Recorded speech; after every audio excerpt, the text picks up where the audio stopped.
Well, good morning, football fans. Good morning, XFL fans. And we finally have a announcement to talk about. First of all, the first minor announcement that was made about 2 days ago. I think his name is Dean Blandino. If I got that name right. We'll be back with the XFL as head, I believe head of officiating. And player rules innovation. So he's another rehire from XFL 2.0. So again, we got a lot of people returning to the front office. Now the second announcement, that was this announcement with the XFL and the NFL Alumni Academy. Now, I guess the NFL Alumni Academy has not connected officially with the National Football League. But I guess with this partnership, they plan to enhance their scouting and training expertise to develop the next best players. I mean, they told us several times that the XFL is not going to be a minor league to the NFL. Well, the more they try to convince me of that, the more I don't believe it. Now, even though the NFL Academy is not associated with the NFL, I mean, they're really trying to pull this off. We're going to be an independent league, but we're going to work with the NFL. Well, the more times I see the NFL name with the XFL, the more and more I believe it is going to be a minor league for the NFL. And like I said, we've been down this road before. Anyone who's my age remembers the World League of American Football and NFL Europe League. That was run by the NFL, both of them, and they were both flops. Mainly because the NFL treated it like a beat-up Tonka toy truck. It was a toy to them. And the concept was good, especially the original World League. And I didn't care much for NFL Europe League. It was okay, but teams in the U.S. was a killer for me. But if they had planned a little bit better, the World League could have been something also. So they're going to be working together to get the highest caliber players from what they say. Okay, we'll see about that. And the goal is to basically keep players' careers alive. Those are the ones who are borderline on the practice squad, or who are on the practice squad, who have been bouncing around from camp to camp. There's a chance for them to get more reps and develop better skills, which I have no problem with. I mean, first of all, the purpose of the spring leagues is to do exactly this. Why does the NFL need to be in our business? I'm sorry, The Rock's and Danny Garcia's business. I mean, after all, I don't own the league. So, this is where we are now with this. Alright, the NFL Academy offers off-field development opportunities, life skills, cognitive training, and mind wellness stuff. Kind of sounds like the employee assistance program where I work. And there's nothing wrong with that either.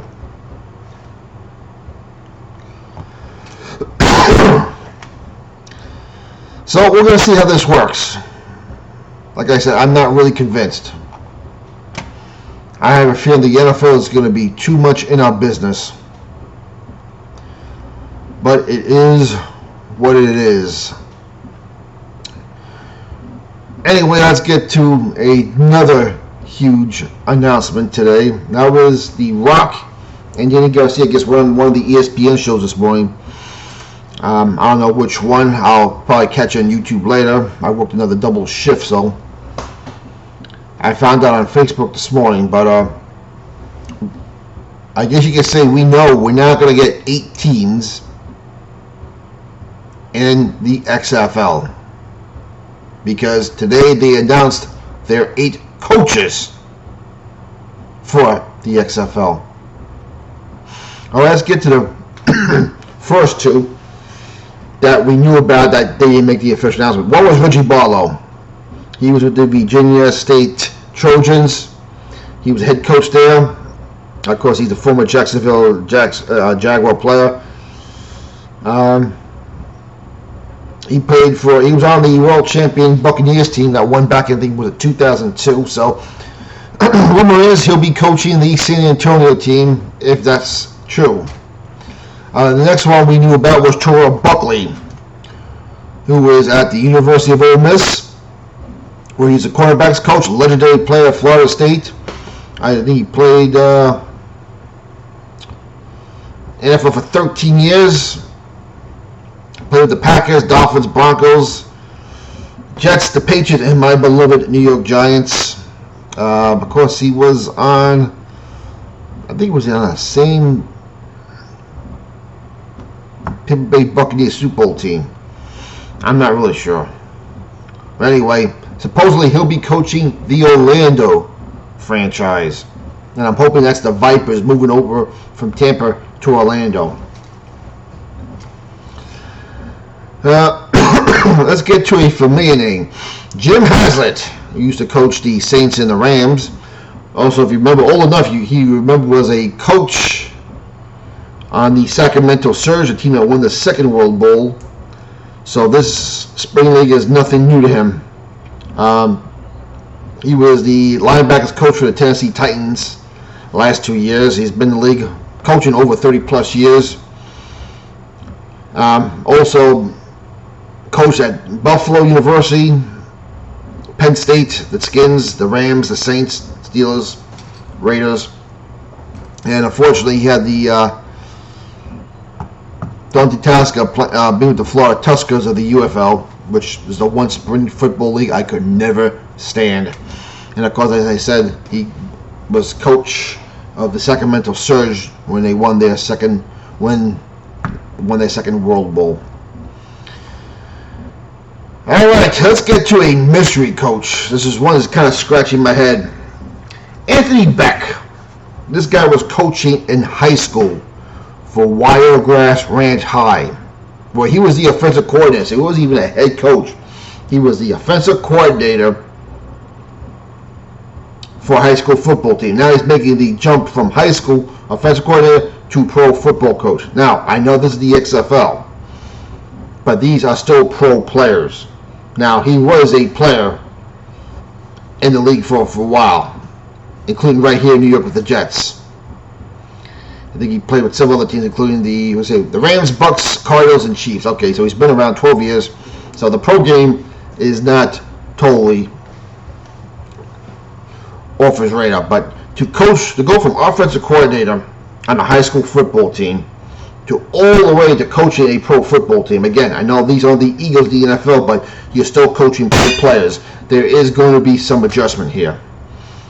That's a head scratcher. That's one of those highs makes me want to believe, maybe we couldn't get anyone else good to coach this league. Maybe they don't like the Rocks and Garcia's plan. I don't know. But we look at some of the coaches we've hired. We got this nice level of talent, and here comes Anthony Beck. And it's like, okay, no one else wants a job, you can have it. Hopefully I'm wrong. I want to know what they saw Anthony Beck that he can make the jump from high school to pro. I don't know. We're going to find out, obviously. One that surprised me, I questioned a few days ago, Heinz Ward. Of course, you remember he was with the AAF, he was in the front office, and was pretty much one of the spokespersons for the league. I believe he was part of the AAF quarterback draft. You know, he did a good job. I like the way he presented himself. Real good dude. Good looking guy. But he's coming over from Florida Atlantic University, a school that Howard Schnellenberger started from scratch. Of course, he was obviously the wide receivers coach over there. He played on 2 Super Bowl teams with the Steelers. Had a real good career. I think a real classy guy too, from what I remember. But he's now a head coach for the first time ever. This one made my eyes pop. Ron Woodson. He's leaving the broadcast booth from the NFL Network, the Big Ten Network, and Westwood One Radio, which is a radio syndicate. course, he played in the NFL forever with the Steelers. Remember, he was out the whole year, 1 year. The first game he played that year was the Super Bowl against the Cowboys, which they lost.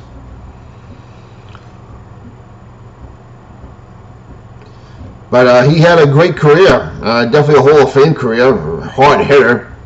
He was basically the closest in the running lot of that generation.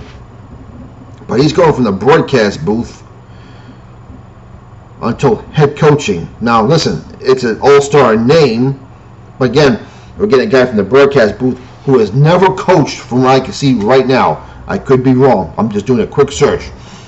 To coaching pro players.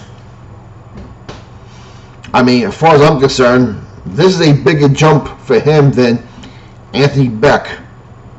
At least Anthony Beck coached high school. This guy hasn't coached at all. He's going from the broadcast booth to head coaching. We'll see how this one works. And of course, then we also had Wade Phillips, which was a good surprise. I mean, Wade Phillips is a legendary defensive coordinator because he's been with the Rams as a defensive coordinator. He's been in the league over 40 years. He's been with Oklahoma State, Kansas, the Houston Oilers, the Saints, the Eagles, the Dolphins, the Broncos, Falcons, Chargers, Cowboys, Texans, Rams. He's coached forever. He's been a long time. Like I said, he's been a great defensive coordinator, but his head coaching skills, not so much to be desired. The one career memory I have of him was the time he decided to start Rob Johnson in the playoff game over Doug Flutie. Now, to his credit, Rob Johnson didn't play bad, but they ended up losing that game in Nashville, if I remember right. He was the coach of that Bills team. So, I'm hoping on this level of pro football, Wade Phillips is going to be a much better head football coach. We know about his defensive prowess. It's legendary. He would definitely be one of the first few defensive coordinators on your list if you needed one. And finally, the name I'm most happy to see, Bob Stoops, is rejoining the league. Of course, he was the head coach of the Renegades in 2020. He was with Oklahoma for 17 years. I think he won a national championship 1 year. Yes, he did. Lost quite a few BCS playoff games. That's what happens when you had the Big Ten become like the Arena Football League. But he has a 191-48 record overall in his 33 years of coaching. And the winningest coach in Oklahoma, considering Barry Switzer was there, and Barry Switzer was pretty legendary there. That's saying a lot. So there are your 8 coaches for the XFL. Now, we know they're going to be 8 teams, which I'm fine with. I want to jump into a new league with 10, 12, 14 teams like a lot of these people wanted. Let's start small. Let's get the best quality football players we get in this league. And again, being that we're competing with the USFL now, I'm not sure how the play of XFL 3.0 is going to be in comparison with XFL 2.0. And that should be interesting next year, and how the two spring leagues are going to battle for players, along with also, don't forget, the Canadian Football League. So, this is where you worry about getting watered down talent. Plus, I guess Major League Football is about to start their league soon. I think the Freedom Football League is doing God knows what, but disappointed in the names? No, I mean, I say I like Bob Stoops. I like Hazlett. I like Buckley. Those are 4 I like. Heinz Ward, we'll see if he can make the jump from wide receivers coach to head coaching pro players. Rod Woodson, broadcast booth to the coach. All-star name, I don't know if it'll translate to anything good. That's going to be a mystery. Anthony Beck, high school to football. I'm not sure, but hey, this is what the XFL is about, right? Giving players and coaches chances, or giving people new chances like Jim Hazlett and Wade Phillips. Listen, I got no problem overall. Now listen, I'm not going to lie to you. I was hoping I knew this was a long shot. I was hoping we'd get Steve Spurrier to coach the Orlando franchise or any Florida team. I was hoping they'd bring back Kevin Gilbride to my beloved Guardians, and I was hoping he'd bring back June Jones to coach the Houston Roughnecks also. But at least we got Bob Stoops. I mean, he's the one face now on field we're going to have from XFL 2.0. Like I said, we hired a lot of people in the front office, which is good. I have no problem with that. But Bob Stoops is now the one guy from XFL 2.0 that's going to be a familiar face on the field. And listen, to me, that's important. I've said it many times. The biggest decision Vince McMahon made was hiring Alva Luck. And the biggest decision Alva Luck made was bringing Bob Stoops in. Because all of a sudden, the haters and the doubters went from ha ha ha ha to like total silence and like looking at it like, okay. And look, we got some names on this list that are going to make people's eyes pop, at least be curious. Fine with me. But like I said, these guys are going to need a full mini camp and a full training camp next year. That was the success of XFL 2.0. These guys were not a rush job. These guys had time to be cohesive, to get to know each other. Full training camp, full mini camp. This is what we're going to need next year. So now the other rumor coming out right now, and I'm seeing, is it looks like we're going to retain, for what they say, just a rumor. I'm not going to believe anything until I see it from the XFL. But it looks like, guessing, we're getting back the Houston Roughnecks, the Dallas Renegades are coming back, the Seattle Dragons, and the St. Louis Battlehawks will be all coming back, which is good news.